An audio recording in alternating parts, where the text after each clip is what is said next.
शक्तिभूते सनातनी गुणाश्रये गुणमये नारायणी नमस्ते। মা তখন আছেন কামারপুকুরে। ঠাকুরের এক ভক্ত হরিশ স্ত্রীর দেওয়া ওষুধ খেয়ে পাগল হয়ে গেছিল। সে কামারপুকুরে এসে হাজির হলো। একদিন মা পাশের বাড়ি থেকে আসছেন, যেই তিনি বাড়িতে এসে ঢুকেছেন অমনি হরিশ মায়ের পিছু পিছু ছুটল। বাড়িতে আর কেউ নেই। মা কি করেন? তিনি ধানের গোলার চারপাশে ঘুরতে লাগলেন। হরিশও কিছুতেই পিছু ছাড়ে না। 7 বার ঘোরবার পর মা রুখে দাঁড়ালেন। হরিশকে মাটিতে ফেলে বুকে হাঁটু দিয়ে চেপে জিভ টেনে ধরলেন এবং গালে এমন চড় মারতে লাগলেন যে হরিশ হেঁ হেঁ করে হাঁপাতে লাগলো। ছেড়ে দিতেই সে পালালো। মায়ের হাত লাল হয়ে গেছে। দক্ষিণেশ্বরের পুরনো যিনি খাজাঞ্চি মশাই, তিনি একবার বলেছিলেন যে পরমহংসদেবের স্ত্রী এখানে থাকেন জানি, কিন্তু কোনোদিন তাকে চোখে দেখিনি। এতটাই লজ্জা পটাবৃতা অবগুণ্ঠিতা মা কিন্তু প্রয়োজনে ভয়ঙ্করী রূপ ধরতে দ্বিধা করেননি। কিন্তু এই মাই যখন ডাকাতের পাল্লায় পড়লেন, সেই ডাকাতকে কিন্তু তিনি ডাকাত বাবা বলে কমপ্লিটলি হ্যান্ডস অফ স্যারেন্ডার করলেন। একই মায়ের দুরকম রূপ। দেখুন মা তার সেই ডাকাত বাবাকে কি বলছেন। মা বলছেন, বাবা, আমার সঙ্গীরা আমাকে ফেলে গেছে, আমি বোধহয় পথ ভুলেছি, তুমি আমাকে সঙ্গে করে যদি তাদের কাছে পৌঁছে দাও। তোমার জামাই দক্ষিণেশ্বরে রানী রাসমণির কালীবাড়িতে থাকেন, তুমি যদি সেখান পর্যন্ত আমাকে নিয়ে যাও তাহলে তিনি তোমায় খুব আদর যত্ন করবেন। আসল কথা হলো স্ট্র্যাটেজি।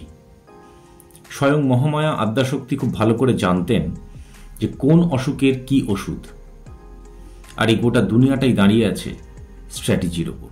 স্বয়ং ঠাকুর মা সম্পর্কে কি বলছেন একটু দেখা যাক। তিনি রামলাল দাদাকে বলছেন, ওরে রামলাল, যা তোর খুড়িকে গিয়ে শান্ত কর, ও রাগ করলে নিজের দিকে দেখিয়ে এর সব নষ্ট হয়ে যাবে। আবার আরেক জায়গায় বলছেন, এর ভেতর যে আছে সে ফোঁস করলে হয়তো রক্ষা পেলেও পেতে পারিস, কিন্তু ওর ভেতর যে আছে সে ফোঁস করলে তোকে ব্রহ্মা বিষ্ণু মহেশ্বরও রক্ষা করতে পারবে না।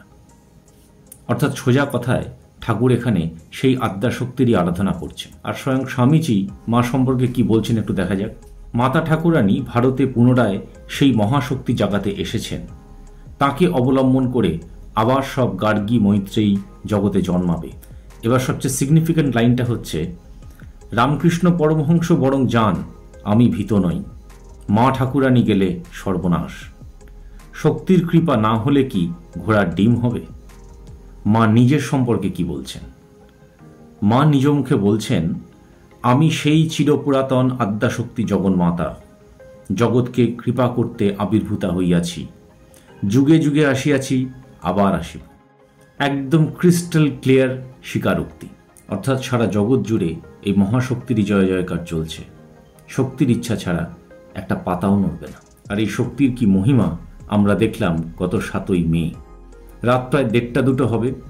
সারা দেশ যখন ঘুমোচ্ছে তখন শুরু হলো অপারেশন সিন্দুর। গত 22শে এপ্রিল পেহেলগাঁওতে কিছু ভারতীয় নারীদের যে সিঁদুর মুছে দেওয়া হয়েছিল তারই প্রত্যাঘাত ছিল এই অপারেশন সিন্দুর, যা পরিচালনা করলেন অপর 2জন নারী শক্তি, colonel Sofiya Qureshi, wing commander Bhumika Singh.